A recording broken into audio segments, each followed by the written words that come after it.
ನಮಸ್ತೆ. ಆಹಾರ ಬುತ್ತಿಗೆ ಸ್ವಾಗತ. ನೋಡಿ, ಮೆಂತ್ಯ ಸೊಪ್ಪಿಂದ ಒಂದು ಸಾಂಬಾರು ಮಾಡಿ ನೋಡಿ, ನೀವು ಸೂಪರಾಗಿರುತ್ತೆ. ಇವಾಗ ಮೆಂತ್ಯ ಸೊಪ್ಪು ತಿನ್ನೋದ್ರಿಂದ ತುಂಬ ಆರೋಗ್ಯಕ್ಕೂ ಒಳ್ಳೆಯದು. ತೊಗರಿ ಬೇಳೆ ತೊಗೊಂಡಿದ್ದೀನಿ ನಾನು ಒಂದು ಬಟ್ಲು. ಈ ಬೇಳೆಗೆ ಮೆಂತ್ಯ ಸೊಪ್ಪು ಹಾಕಿ ಸಾಂಬಾರು ಹೇಗೆ ಮಾಡೋದಂತ ನಾನು ತೋರಿಸ್ತೀನಿ, ಬನ್ನಿ. ನೋಡಿ, ಒಂದು ಕುಕ್ಕರ್ ಇಟ್ಕೋಬೇಕು. ಇದು ಒಂದು ಬಟ್ಲು ಬೇಳೆ ಹಾಕ್ಕೊಂಡು ಒಂದು ಚೊಂಬು ನೀರು ಹಾಕೊಳ್ಳೋಣ. ನೋಡಿ, 1.5 ಚಮಚಷ್ಟು ಚಿಕ್ಕ ಚಂಬಿರೋದಕ್ಕೆ 1.5 ಚಮಚ ಹಾಕಿದ್ದೀನಿ. ನೀವು ದೊಡ್ಡ ಚಂಬಿದ್ರೆ ಒಂದೇ ಚಮಚ ಹಾಕ್ಕೊಳ್ಳಿ ಸಾಕು. ನೋಡಿ, ನಾನು ಒಂದು 4 ಹಸಿಮೆಣಸಿನ್ಕಾಯಿ ಹಾಕ್ತಾಯಿದ್ದೀನಿ. ಅರ್ಧ ಸ್ಪೂನು ಉಪ್ಪು ಹಾಕ್ತೀನಿ. ಸ್ವಲ್ಪ ಅರಿಶಿನ ಪುಡಿ ಹಾಕ್ತೀನಿ. ಹಾಕಿಬಿಟ್ಟು ಇದನ್ನು ನಾವು ಇವಾಗ ಬೇಯಿಸ್ಕೊಂಬರೋಣ. ಇವಾಗ ನಾನು 1-2 ವಿಶಿಲು ಕೂಗಿಸ್ಕೊಂಡು ತೊಗೋತೀನಿ. ಮುಚ್ಚಳ ಮುಚ್ಚಿಬಿಟ್ಟು ಇವಾಗ 1-2 ವಿಶಿಲ್ ಆಗೋವರೆಗೂ ನಾವು ಮೆಂತ್ಯ ಸೊಪ್ಪೆಲ್ಲ ಕಟ್ ಮಾಡಿ ತೊಳ್ಕೊಂಡು ಅದನ್ನು ಹೇಗೆ ಮಾಡೋದಂತೆ ನಾನು ತೋರಿಸ್ತೀನಿ, ಬನ್ನಿ. ಇವಾಗ ನಾನು ನೀಟಾಗೆ ತೊಳ್ಕೊಂಬಂದಿದ್ದೀನಿ. ಇದು ಸ್ವಲ್ಪ ಸಣ್ಣಕ್ಕೆ ಹೆಚ್ಕೋಬೇಕು. ನೋಡಿ, ಈ ಥರ ನಾವು ಮೆಂತ್ಯ ಸೊಪ್ಪು ತೊಗೊಂಡು ನೀಟಾಗೆ ಸಣ್ಣಗೆ ಕಟ್ ಮಾಡ್ಕೋಬೇಕು. ಈ ಮೆಂತ್ಯ ಸೊಪ್ಪು ಹಾಕಿ ಮಾಡೋದ್ರಿಂದ ತುಂಬ ಚೆನ್ನಾಗಿರುತ್ತೆ. ಯಾವಾಗೂ ಬೇಳೆ, ಟೊಮೊಟೊ, ಖಾರ ಪುಡಿ, ತರಕಾರಿ ಇದೇ ಹಾಕಿ ಮಾಡ್ತಿಂತೀವಿ ನಾವು. ಒಂದು ಸತಿ ನೀವು ಮೆಂತ್ಯ ಸೊಪ್ಪು ಹಾಕಿ ಬೇಳೆ ಸಾಂಬಾರು ಮಾಡಿ ನೋಡಿ, ಸಾಕತ್ತಾಗಿರುತ್ತೆ.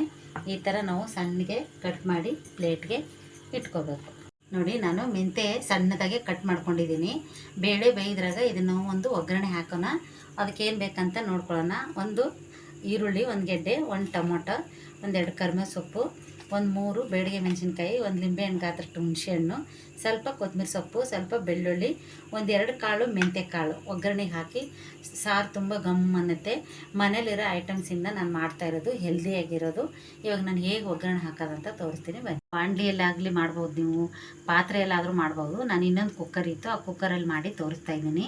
2-3 ಸ್ಪೂನ್ ಎಣ್ಣೆ ಹಾಕ್ತಾಯಿದ್ದೀನಿ. ನೀವು ಎಣ್ಣೆ ತಿನ್ನಲಾರ್ದವ್ರಿದ್ರೆ ಸ್ವಲ್ಪ ಒಂದೇ ಸ್ಪೂನಲ್ಲೇ ಎಣ್ಣೆ ಹಾಕಿ ಮಾಡ್ಬೋದು. ತುಂಬ ಚೆನ್ನಾಗಿರುತ್ತೆ. ಒಂದು ಸತಿ ನೀವು ಟ್ರೈ ಮಾಡಿ ನೋಡಿ. ಇವಾಗ ಸಾಸಿವೆ, ಜೀರಿಗೆ, ನಾನು ಆವಾಗಲೇ ಮೆಂತ್ಯ ಕಾಳು ತೋರಿಸಿದ್ನಲ್ವ ನಿಮಗೆ, ಅದರಲ್ಲಿ ನಾನು 2 ಕಾಳಿದೆ. ಇವಾಗ ಹಾಕ್ತಾಯಿದ್ದೀನಿ ಅರ್ಧ ಸ್ಪೂನು.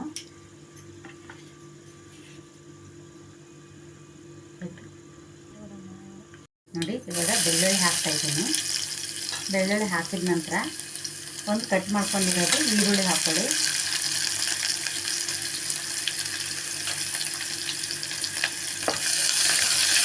ಸ್ವಲ್ಪ ಈರುಳ್ಳಿ, ಬೆಳ್ಳುಳ್ಳಿ ಹಸಿ ವಾಸನೆ ಹೋಗಬೇಕು. ಅದಕ್ಕೆ 1-2 ನಿಮಿಷ ಈ ಥರ ತಿರುಗಿಬಿಟ್ಟು ನಾನು ಇವಾಗ ಇದರಲ್ಲೇ ನಾನು ಒಣ ಮೆಣಸಿನ್ಕಾಯಿ ಕಟ್ ಮಾಡ್ಕೊಂಡಿದ್ದೀನಿ. ಬೇಡಿಗೆ ಮೆಣಸಿನ್ಕಾಯಿ ಹಾಕ್ಕೊಳ್ಳಿ. ನಿಮ್ಮ ಮನೇಲಿ ಯಾವುದಿರುತ್ತೋ ಅದನ್ನ ಹಾಕ್ಕೊಳ್ಳಿ, ಚೆನ್ನಾಗಿರುತ್ತೆ. ಇವಾಗ 2 ಕರಿಬೇವು ಹಾಕಿಬಿಟ್ಟು ಇದನ್ನು ಚೆನ್ನಾಗಿ ಸ್ವಲ್ಪ ಫ್ರೈ ಮಾಡೋಣ.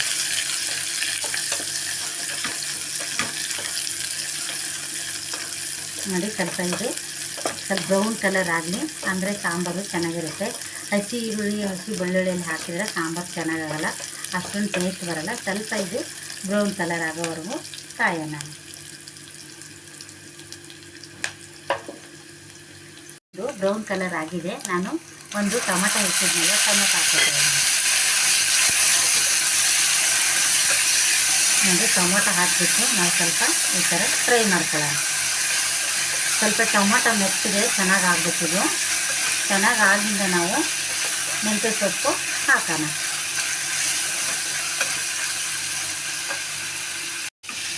ನೋಡಿ, ಇವಾಗ ಇದು ಟೊಮೊಟೊ ಮೆತ್ತಗಾಗಿದೆ, ತುಂಬ ಚೆನ್ನಾಗಾಗಿದೆ. ಇವಾಗ ಎಣ್ಣೆ ಬಿಟ್ಕೊಂಡಿದೆ.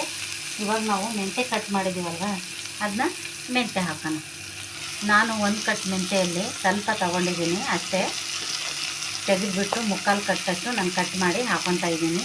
ನೀವು ಬೇಕಾದ್ರೆ 1 ಕಟ್ ಫುಲ್ ಹಾಕಿದರೆ ತುಂಬ ಚೆನ್ನಾಗಿರುತ್ತೆ. ಇದು ಎಷ್ಟು ಮೆಂತ್ಯ ಸೊಪ್ಪು ಹಾಕ್ತೀರಾ ಅಷ್ಟು ಟೇಸ್ಟ್ ಇರುತ್ತೆ. ನೀವು ಮನೇಲಿ ಎಷ್ಟು ಜನ ಇರ್ತೀರಾ ನೋಡಿಬಿಟ್ಟು ಅಷ್ಟು ಜಾಸ್ತಿ ಬೇಳೆ ಮಾಡೋಂಗಿದ್ರೆ 1 ಕಟ್ ಫುಲ್ ಹಾಕ್ಕೊಂಬಿಡಿ. ನಾನು ಅರ್ಧ ಕಟ್ಗಿಂತ ಒಂದು ಸ್ವಲ್ಪ ಜಾಸ್ತಿ ಹಾಕಿದ್ದೀನಿ. ಇದು ಸ್ವಲ್ಪ ಎಣ್ಣೆಲೇ ಫ್ರೈ ಆಗಲಿ. ಫ್ರೈ ಆಗೋದ್ರಾಗೆ ನಾವು ಬೇಳೆ ಬೆಂದಿದ್ದು ಸ್ವಲ್ಪ ಅದನ್ನು ಈ ಥರ ಮುಗಿಸ್ಕೊಂಡು ಬರೋಣ ಸ್ಪೂನಿಗೆ, ಬನ್ನಿ. ಹೆಂಗೆ ಬೆಂದಿದೆ ಅಂತ. ಹಸಿಮೆಣಸಿನ್ಕಾಯಿ ಬೇಳೆ ಹಾಕಿ ನಾವು ಬೇಯಿಸಿದ್ರಿಂದ ಇದು ತುಂಬ ಚೆನ್ನಾಗಿರುತ್ತೆ. ಖಾರನೂ ಬಿಟ್ಕೊಂಡಿರ್ತದೆ. ನೀವು ಈ ಥರ ಹಸಿಮೆಣಸಿನ್ಕಾಯಿ ಬೇಡ ಅಂತ ಸ್ಕಿಪ್ ಮಾಡಿಕೊಂಡು ನೀವು ಬರೀ ಖಾರದ ಪುಡಿನೂ ಹಾಕಿ ಮಾಡ್ಕೋಬೋದು. ಯಾಕಂದರೆ ಮೆಂತ್ಯ ಬೇಳೆಗೆ ಹಸಿಮೆಣ್ಸಿಕಾಯಿ ಹಾಕಿದ್ರೇ ಟೇಸ್ಟಾಗಿರೋದು. ಬೇಡ ಅನ್ನೋರು ಒಣ ಮೆಣಸಿನ್ಕಾಯಿನೂ ಹಾಕ್ಕೋಬೋದು ನೀವು. ಈ ಥರ ಇವಾಗ ನಾವು ಇದನ್ನು ಮುಗಿಸ್ಬಿಟ್ಟು ಅದಕ್ಕೆ ಅದು ಚೆನ್ನಾಗಿ ಮೆಂತೆ ಬೆಂದಾದಮೇಲೆ ಇದನ್ನು ನಾವು ಹಾಕಿಬಿಟ್ರೆ ಸಾಕು. ನೋಡಿ ಎಷ್ಟು ಚೆನ್ನಾಗಿರುತ್ತೆ. ಇವಾಗ ಮೆಂತೆ ಏನಾಯ್ತು ಅಂತ ನೋಡ್ಕೊಂಡು ಬರೋಣ ಬನ್ನಿ. ನೋಡಿ ಇವಾಗ ಇದು ಮೆಂತೆ ಬೆಂದಿದೆ. ಇವಾಗ ನೋಡಿ ಎಣ್ಣೆನೂ ಬಿಟ್ಕೊಂಡಿದೆ, ಕಲರು ಬಂದಿದೆ. ಇವಾಗ ನಾನು ಬೇಳೆ ಇದಕ್ಕೆ ಹಾಕ್ತಾಯಿದ್ದೀನಿ. ತುಂಬ ಸುಲಭ ಇದು, ಲೇಟ್ ಏನಾಗಲ್ಲ. ಅರ್ಜೆಂಟಿಗೆ ನೀವು ಇದು ಮೆಂತೆ ಬೇಳೆ ಮಾಡ್ಕೊತೀನಿ ನೋಡಿ, ಸಖತ್ತಾಗಿರುತ್ತೆ. ನಾನಿವಾಗ ಕುಕ್ಕರ್ ತೊಗೊಂಡು ಸ್ವಲ್ಪ ನೀರು ಹಾಕ್ತೀನಿ. ಇದನ್ನೊಂದು ರೌಂಡ್ ತಿರುಗಿಬಿಟ್ಟು ಇದು ನೋಡೋಕೆ ಎಷ್ಟು ಚೆನ್ನಾಗಿದೆಯೋ, ತಿನ್ನೋಕ್ಕೂ ಅಷ್ಟೇ ಟೇಸ್ಟ್ ಇರುತ್ತೆ, ಅಷ್ಟೇ ಮಜಾ ಇರುತ್ತೆ. ನೀವು ಅನ್ನಕ್ಕೆ ಹಾಕೊಂಡು ತಿಂದ್ರಂತೂ ಸೂಪರಾಗಿರುತ್ತೆ. ಮುದ್ದೆ, ಅನ್ನ, ಚಪಾತಿ, ರೋಟಿ ಎಲ್ಲದ್ರ ಜೊತೆಗೂ ತಿನ್ಬೋದು. ಆ ಥರ ಇರುತ್ತೆ ಇದು. ನಾನು ಕುಕ್ಕರ್ ತೊಳೆದು ನೀರು ಹಾಕ್ತೀನಿ. ಇದಕ್ಕೆ ನೀವು ನೀರು ಎಷ್ಟು ಬೇಕೋ ನೋಡಿಕೊಂಡು ನೀವು ಹಾಕ್ಕೋಬೋದು. ನಿಮ್ಗೆ ತೆಳ್ಳಗೆ ಬೇಕಂದರೆ ತೆಳ್ಳಗೆ ಮಾಡ್ಕೊಳ್ಳಿ, ಇಲ್ಲ ಸ್ವಲ್ಪ ಗಟ್ಟಿ ಇರಲಿ ಅಂದರೆ ಗಟ್ಟಿ ಮಾಡ್ಕೊಳ್ಳಿ. ನೋಡಿ ಈ ಮೆಂತೆ ಬೇಳೆ ಮಾಡ್ಕೊಂಡು ತಿಂದು ನೋಡಿ ನೀವು, ಸಖತ್ತಾಗಿರುತ್ತೆ. ಬೇಳೆ ಟೊಮಾಟ ತರಕಾರಿ ಹಾಕಿ ತಿನ್ನೋ ಬದಲು ಸೊಪ್ಪು ತಿಂದರೂ ಹೆಲ್ದಿಗೂ ಒಳ್ಳೆಯದು, ಆರೋಗ್ಯಕ್ಕೂ ಒಳ್ಳೆಯದು. ಮಕ್ಕಳಿಗೆಲ್ಲ ಕೊಡೋದ್ರಿಂದ ತುಂಬ ಒಳ್ಳೆಯದು. ಈ ಥರ ಒಂದು ಸತಿ ನೀವು ಟ್ರೈ ಮಾಡಿ. ನಾನು ಇನ್ನೂ ಸ್ವಲ್ಪ ನೀರು ಹಾಕ್ತೀನಿ, ತುಂಬ ಗಟ್ಟಿ ಆಯಿತು.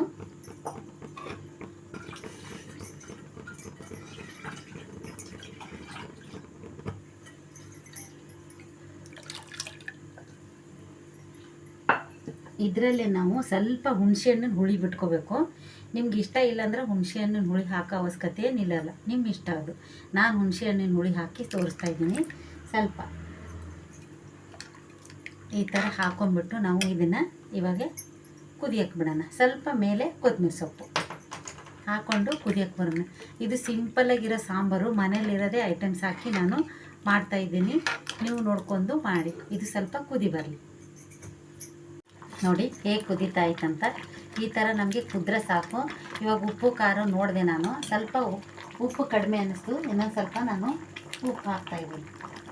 ನೋಡಿ ಇನ್ನೊಂದು ಸ್ವಲ್ಪ ನಾನು ಉಪ್ಪು ಹಾಕ್ಕೊತಾ ಇದ್ದೀನಿ. ಉಪ್ಪು ಕಡಿಮೆ ಅನ್ನಿಸ್ತು ನನಗೆ. ಖಾರ ಸೂಪರಾಗಿದೆ, ಆದರೆ ಉಪ್ಪು ಕಮ್ಮಿ ಆಗಿರೋದಕ್ಕೆ ನಾನು ಇನ್ನೊಂದು ಸ್ವಲ್ಪ ಉಪ್ಪು ಹಾಕ್ತಾಯಿದ್ದೀನಿ.